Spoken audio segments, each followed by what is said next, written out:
This is a vintage Singer Touch and Sew 626, and she is a real beauty. This is kind of like a salmon pink.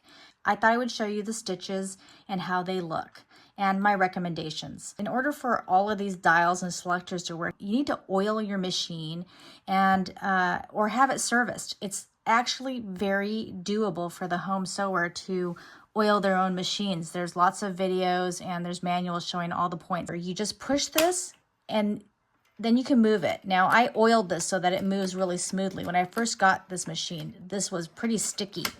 The first stitch is the straight stitch there. Then we have the zigzag, and you can adjust the width of the zigzag here, and here's where you get the length.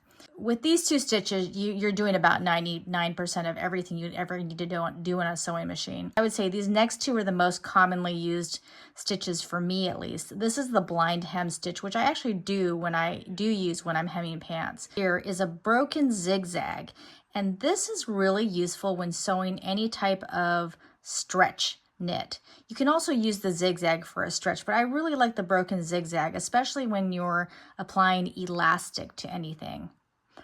This scallop is not super useful, but it is pretty. These are all the stitches that I found were fairly reliable.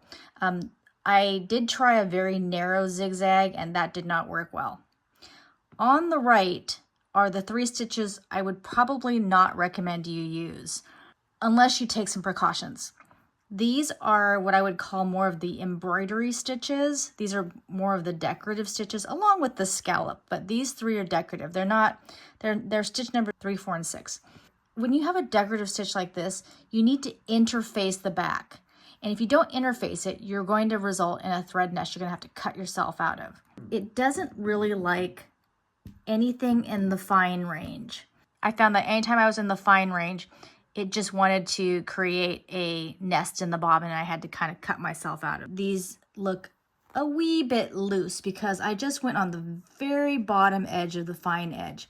This would be really, really tight at the top of the fine, and this is the loosest fine. I just wouldn't recommend you use these unless you interface it and use a loosely fine stitch. These all were reliable.